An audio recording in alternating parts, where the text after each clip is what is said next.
ಸಮಾಜವಾದಿ ಸರ್ವಧರ್ಮ ಸಮಭಾವದ ಪ್ರಜಾಸತ್ತಾತ್ಮಕ ಗಣರಾಜ್ಯವನ್ನಾಗಿ ರಚಿಸಲು ಮತ್ತು ಅದರ ಸಮಸ್ತ ನಾಗರಿಕರಿಗೆ ಸಾಮಾಜಿಕ, ಆರ್ಥಿಕ ಮತ್ತು ರಾಜಕೀಯ ನ್ಯಾಯ, ವಿಚಾರ, ಅಭಿವ್ಯಕ್ತಿ, ವಿಶ್ವಾಸ, ಧರ್ಮ ಶ್ರದ್ಧೆ ಮತ್ತು ಉಪಾಸನಾ ಸ್ವಾತಂತ್ರ್ಯ ಜಗವಂತ ಸಾಗುತ್ತಿದೆ ಎಂದು ಲೋಕಾರ್ಪಣೆಗೊಳ್ತಾ ಇದೆ. ಎಲ್ಲ ಗಣ್ಯಮಾನರು ಈ ಜಗವಂತ ಸಾಗುತ್ತಿದೆ ಎಂಬ ಸಮರ ಸಂಕಲ್ಪವನ್ನು ಲೋಕಾರ್ಪಣೆಗೊಳಿಸ್ತಾ ಇದ್ದಾರೆ.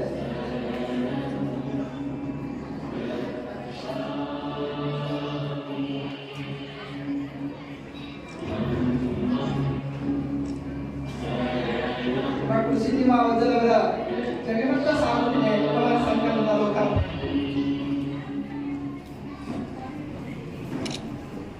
ಈ ಶಾಹು ಅಂಬೇಡ್ಕರ್ ಪರ್ವವನ್ನು ನಾವು ಕಳೆದ ಜುಲೈ ತಿಂಗಳದೊಳಗೆ ಪ್ರಾರಂಭ ಮಾಡಿದ್ವಿ.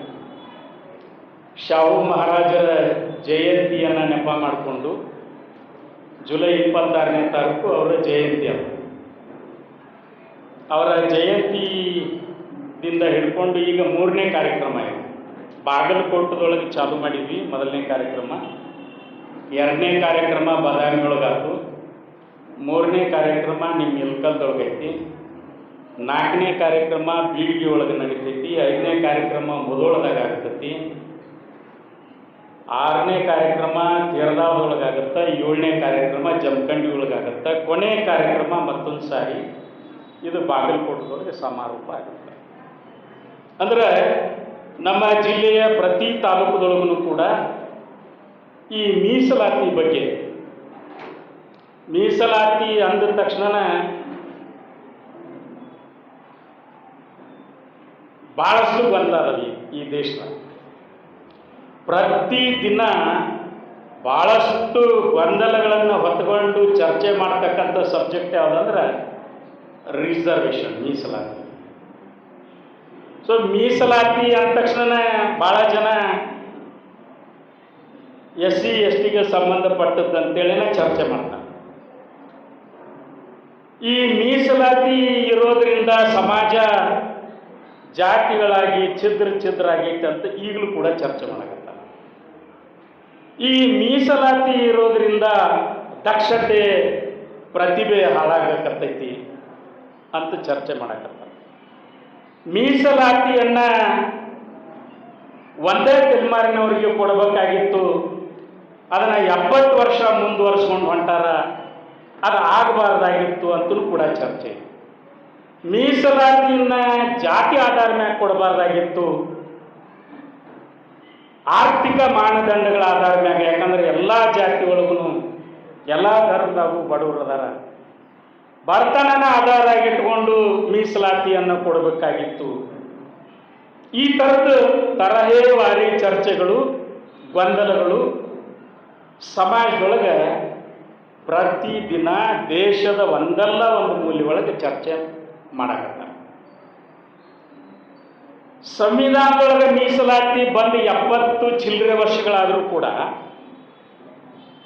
ಸಂವಿಧಾನದಲ್ಲಿ ಮೀಸಲಾತಿ ಬಂದು ಎರಡು ನೀರಲ್ಲಿ ಸಿಗಿತಾವ. ಎರಡು ಸಿಗಿದಾಗ ಸುಳ್ಳು ಏನ್ ಮಾಡುತ್ತೆ, ಬಡಬಡ ಹೊರಗೆ ಸತ್ಯ ಈಶಾನ್ಯ ಮ್ಯಾಗ ಬಡಬಡ ಮ್ಯಾಗ ಬಂದು ಆ ಸತ್ಯದ ಬಂದೆಯನ್ನು ಹಾಕೊಂಡು ಸುಳ್ಳು ಹೋಗ್ಬಿಡುತ್ತೆ. ಸತ್ಯದ ಬಂಡೆ ಹಾಕೊಂಡು ಸುಳ್ಳು ಹೋಗ್ಬಿಡುತ್ತೆ. ಅವಾಗ ಸತ್ಯ ನೀರಾಗ ಉಳಿತೈತಿ, ನಗ್ನವಾಗಿ ಸತ್ಯ ನೀರಾಗ ಉಳಿತೈತಿ. ಅದ್ರ ಇದರ ಅರ್ಥ ನಿಮಗೆ ಗೊತ್ತಾಯ್ತು. ಸತ್ಯ ಮರೆಮಾಚಿ ಅಂತ ಹೇಳ್ತಾ ಇದೆ. ಸತ್ಯ ಸುಳ್ಳು, ಸತ್ಯದ ಬಗ್ಗೆ ಇದು ಸತ್ಯ ಅನ್ನೋದು ನಗ್ನಾಗಿ ಹೇಳ್ತಾ ಇದೆ, ಪಾಪ ಮರಿಮಾಚಿಕೊಂಡು ಹೇಳ್ತಾ ಇದೆ. ಆದ್ರೆ ಸುಳ್ಳು ಏನಾಗಿದೆ ಅಂದ್ರೆ ಸತ್ಯದ ಬಟ್ಟೆಯನ್ನು ಧರಿಸಿ ನಾನೇ ಸತ್ಯ ಅಂತ ಹೇಳಿ ಇವತ್ತು ಜಗತ್ತಿಗೆ ತೋರಿಸುವಂತ ಕಾಲದಲ್ಲಿ ನಾವೆಲ್ಲ ಇದ್ದೀವಿ. ಅದಕ್ಕೆ ಏನು ಸಂವಿಧಾನ ಶಿಲ್ಪಿ ಭಾರತ ರತ್ನ ಭಾರತವಾದಿ ಡಾಕ್ಟರ್ ಬಾಬಾ ಸಾಹೇಬ್ ಅಂಬೇಡ್ಕರ್ ಅವರು ಕೊಟ್ಟಿರುವಂತಹ ಪವಿತ್ರವಾದ ಸಂವಿಧಾನ ಬಹುತೇಕ ನಾವೆಲ್ಲ ಅದರ ಅಡಿಗೆ ನಡೆಯುವಂತಹ ಪ್ರಜೆಗಳು. ನಾವೆಲ್ಲ ಭಾರತೀಯರು. ಇವತ್ತು ಭಾರತ ದೇಶದ ತತ್ವ ಸಿದ್ಧಾಂತವನ್ನು ಒಪ್ಪಿಕೊಂಡು ನಮ್ಮ ಸಂವಿಧಾನವನ್ನು ಒಪ್ಪಿಕೊಂಡು ನಾವು ನಡೆಯುವಂತ ಹೆಮ್ಮೆಯ ಪ್ರಜೆಗಳು. ಆದ್ರೆ ಎಷ್ಟು ಜನ ನಾವು ಈ ಸಂವಿಧಾನವನ್ನು ಒಪ್ಪಿಕೊಂಡು ನಡೀತಾ ಇದ್ದೀವಿ, ಎಷ್ಟು ಜನ ನಾವು ಈ ಸಂವಿಧಾನವನ್ನ ಮನಪೂರ್ವಕವಾಗಿ ಅರ್ಥ ಮಾಡ್ಕೊಂಡಿದ್ದೀವಿ ಅನ್ನೋದು ಬಹಳ ಮುಖ್ಯವಾದಂತಹ ವಿಷಯ. ಯಾಕಂದ್ರೆ ಎಷ್ಟೋ ಜನಕ್ಕೆ ಸಂವಿಧಾನನೇ ಗೊತ್ತಿಲ್ಲ, ಸಂವಿಧಾನ ಓದೇ ಇಲ್ಲ. ಬಹಳಷ್ಟು ನಾನು ವಿದ್ಯಾರ್ಥಿನಿಯರಿಗೆ ಇಲ್ಲಿ ನಾನು ನಿಮ್ಮ ಗಮನವನ್ನು ಸೆಳೆಯಕ್ಕೆ ಬಯಸ್ತೀನಿ. ನೀವು ಮೊದಲು ಸಂವಿಧಾನವನ್ನು ಓದಬೇಕು. ದಯವಿಟ್ಟು ನೀವು ಸಂವಿಧಾನವನ್ನು ಓದಿ. ಯಾಕಂದ್ರೆ ನಮ್ಮ ದೇಶದ ಸಂವಿಧಾನ ಒಂದು ಸಂವಿಧಾನದ ಅಡಿಯಲ್ಲಿ ನಮಗೆ ಕೊಟ್ಟಿರುವಂತ ಅನೇಕ ಕಾನೂನು ಮುಖಾಂತರ ಇವತ್ತು ನೀಡಿರುವಂತಹ ಅನೇಕ ಅಂಶಗಳನ್ನು ನಾವು ತಿಳ್ಕೊಳ್ಳದೆ ಇದ್ರೆ ಈ ಭಾರತ ದೇಶದ ಪ್ರಜೆಯಾಗಿ ನಾವು ಹೇಗೆ ನಡೆಯುವುದಕ್ಕೆ ಸಾಧ್ಯ. ಎಷ್ಟೋ ಜನಕ್ಕೆ ಇನ್ನೂ ಸಂವಿಧಾನ ಓದೇ ಇಲ್ಲ, ಸಂವಿಧಾನದ ಬಗ್ಗೆ ಗೊತ್ತೇ ಇಲ್ಲ. ಪ್ರಜಾಪ್ರಭುತ್ವ ಅಂದ್ರೆ ಏನು, ಜಾತ್ಯತೀತ ಅಂದ್ರೆ ಏನು, ಮೀಸಲಾತಿ ಅಂದ್ರೆ ವಿಚಾರಣೆ ಸಂಕೀರ್ಣ. ಇವತ್ತು ಅದೇ ಮುಖ್ಯವಾಗಿ ಇವತ್ತು ಮೀಸಲಾತಿ ಬಗ್ಗೆ ಚರ್ಚೆ ಮಾಡ್ತೀವಿ. ಮೀಸಲಾತಿ ಅಂದ್ರೆ ಪ್ರತಿಯೊಬ್ಬ ಪ್ರಜೆಗೂ ಮೀಸಲಾತಿ ಬೇಕು. ಪ್ರತಿಯೊಬ್ಬ ಪ್ರಜೆಗೂ ಸಂವಿಧಾನದಲ್ಲಿ ಅವಕಾಶ ಮಾಡಿಕೊಟ್ಟಿರುತ್ತವ್ರು ಯಾರು? ಅದು ಡಾಕ್ಟರ್ ಬಾಬಾ ಸಾಹೇಬ್ ಅಂಬೇಡ್ಕರ್ ಅವರು. ಯಾವ ಪ್ರಜೆ ಯಾವುದೇ ಧರ್ಮದಲ್ಲಿ ಇರ್ಬೋದು, ಯಾವುದೇ ಜಾತಿಯಲ್ಲಿ ಜನಿಸಿರ್ಬೋದು, ಅವ್ರು ಯಾವುದೇ ಇದರಲ್ಲಿ ಜನಿಸಿರ್ಬೋದು. ಆದ್ರೆ ಪ್ರತಿಯೊಬ್ಬ ಪ್ರಜೆಗೂ ಕೂಡ ತನ್ನದೇ ಆದ ಹಕ್ಕನ್ನ ಮಂಡಿಸೋದಕ್ಕೆ ಪವಿತ್ರವಾದ ಸಂವಿಧಾನ ನಮ್ಮ ಹತ್ರ ಇದೆ. ಆ ಸಂವಿಧಾನವನ್ನ ನಾವು ಅರ್ಥವನ್ನೇ ಮಾಡ್ಕೊಂಡಿಲ್ಲ. ಅದಕ್ಕೆ ಗಣೇಶ ಅವ್ರು ಹೇಳಿದ್ರಲ್ಲ, ನಾವು ಎಂತ ಬಗ್ಗೆ ನಮ್ಗೆ ಗೊತ್ತಿಲ್ಲ ಅಂತೇಳಿ. ಆ ಪರಿಸ್ಥಿತಿನೇ ಆಗಿದ್ದೀವಿ. ನಮ್ಮ ಸಿದ್ದಿಮಣಿ ಸಿದ್ದಪ್ಪ ವಜ್ಜನ್ PhD ಡಾಕ್ಟರ್ ಅವರು ಒಂದು ಪುಸ್ತಕವನ್ನು ಬಿಡುಗಡೆ ಮಾಡ್ಯಾರ. ಏನ್ರಿ ಅಧ್ಯಕ್ಷ?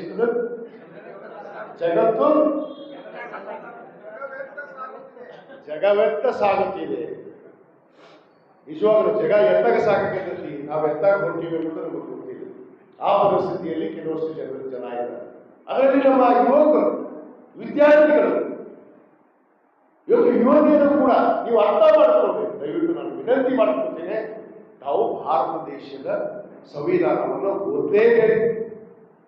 ನಮ್ಮ ತತ್ವ ಸಿದ್ಧಾಂತವೇ ಗೊತ್ತಿಲ್ಲ ನಿಮಗೆ, ಪ್ರಜಾಪ್ರಭುತ್ವ ಅಂದ್ರೆ ಗೊತ್ತಿಲ್ಲ, ಇವತ್ತು ಜಾತ್ಯತೀತ ತಳಹಾಕಿದೆ ಅಂತ ಗೊತ್ತಿಲ್ಲ. ಅಂದ ಮೇಲೆ ನಾವು ಏನ್ ಅರ್ಥ ಮಾಡ್ಕೊಂಡು ಈ ದೇಶದಾಗ ನಾವು ಈ ಪ್ರಜೆಗಳಾಗಿ ಜೀವನ ಮಾಡ್ತಾ ಇದ್ದೀವಿ ಅನ್ನೋದನ್ನ ಇವತ್ತು ಅರ್ಥ ಮಾಡ್ಕೊಳ್ಬೇಕಾಗಿದೆ. ಆ ನಿಟ್ಟಿನಲ್ಲಿ ಚಿಂತನೆ ಆಗ್ಬೇಕು. ಇವತ್ತು ನಮ್ಮ ಪರಶುರಾಮ ಮಹಾರಾಜನವರು ಇವತ್ತು ಇಡೀ ನಮ್ಮ ಜಿಲ್ಲೆಯಾದ್ಯಂತ ಇವತ್ತು ಈ ಒಂದು ವಿಚಾರ ಸಂಕಿರಣೆಯ ಸಭೆಯನ್ನ ಮಾಡಿ ಮೀಸಲಾತಿ ಕುರಿತು ಜನರಲ್ಲಿ ಪ್ರಜ್ಞೆ ಮೂಡಿಸಬೇಕು, ಅವೇರ್ನೆಸ್ ಮೂಡಿಸಬೇಕು. ಅವಾಗ ನಾವು ಈ ದೇಶವನ್ನು ಸದೃಢವಾದ ದೇಶವನ್ನು ಕಟ್ಟೋದಕ್ಕೆ ಸಾಧ್ಯ ಅನ್ನೋದನ್ನ ದೃಢ ವಿಶ್ವಾಸದಿಂದ ಅವರು ಏನು ಮುಂದೆ ಹೆಜ್ಜೆ ಇಟ್ಟಿದ್ದಾರೆ.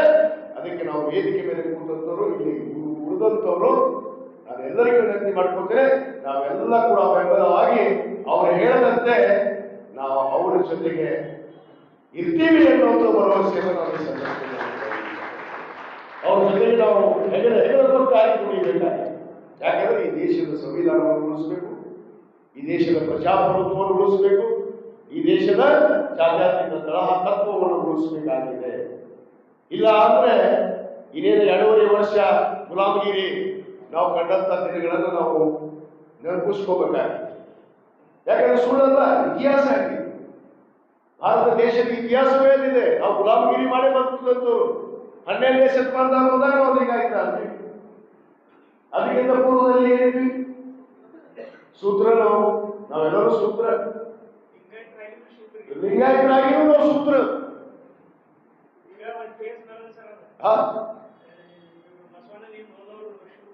ಹೌದೌದು, ಬಸವನಲ್ಲಿ ಇಂದು ಯಾರು ಹೋಗಿದ್ರು ನಾವೆಲ್ಲರೂ ಸೂತ್ರ.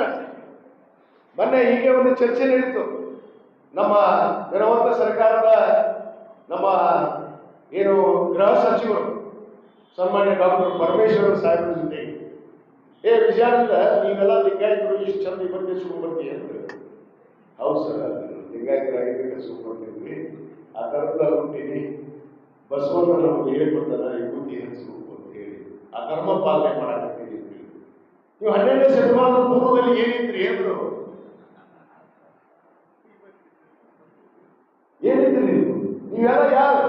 ಯಾರಿಗೆ ಲಿಂಗ ಕಟ್ಟಿದ್ರು? ಬಸವಣ್ಣ. ಯಾರಿಗೆ ಕಟ್ಟಿದ್ರು? ಶೂದ್ರರಿಗೆ ಕಟ್ಟಿದ್ರು.